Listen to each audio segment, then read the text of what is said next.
Good evening and welcome to another episode of Experience Bar. My name is Jack and I'll be your bartender for this evening as I show you how you can enjoy the guiltiest drink that you will ever have. Vitae from Vampire the Masquerade. Let's get started.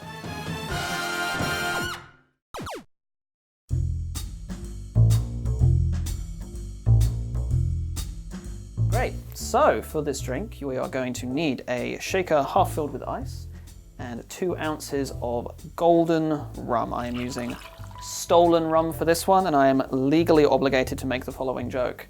I'm using stolen rum. Please don't tell the cops.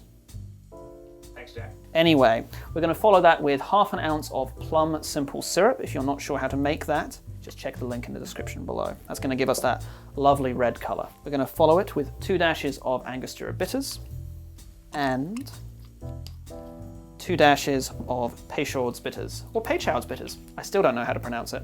Probably should have looked that up, but instead I prefer just to embarrass myself. We are going to give it a good old shaketh and a straineth into our chosen vessel, using a goblet because that feels thematically appropriate for a vampire drink. We're also going to fine strain this because the simple syrup that I'm using here is actually made with actual bits of plum in it, and we don't want those floating around in our drink. There we go. This is the point. I would be garnishing it, but I need to go and get that. Cool, and here we are. Been out to the garden, grabbed the mint. I'll show you guys how to make this garnish. It's very simple on our social media. Go to Silly Goose on Facebook or Twitter. There we have it. Vitae from Vampire the Masquerade. Yeah, I know, I'm putting the garnish on and immediately taking it off, but whatever. How else am I going to get to this drink? Yes.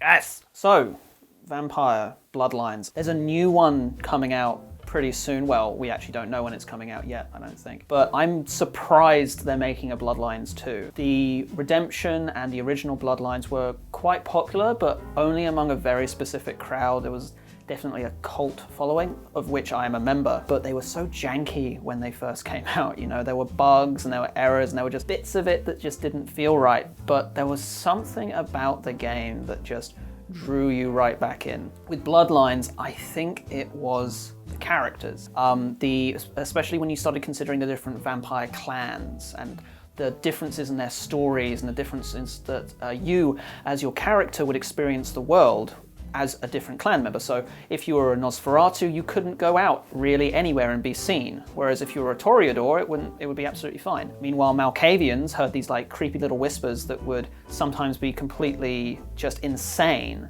and other times would be giving you useful pieces of information. If you haven't played through Bloodlines as a Malkavian yet, do it. It's fascinating how much of a difference it makes to the game, especially with you as the player now with the background knowledge of what happens. We're not sure when the new Bloodline is going to come out, but until they release it, I'm going to be drinking this bad boy, which is, the idea behind it is to make a drink that feels guilty, but it's like a guilty pleasure. The rum and the plum create this kind of rich, sweet, fruit-forward silkiness, while the Angostura beats it back with a bit of savoury flavours, and the Peychaud's over the top's bringing a little bit of light spice to it. It's a very sweet drink.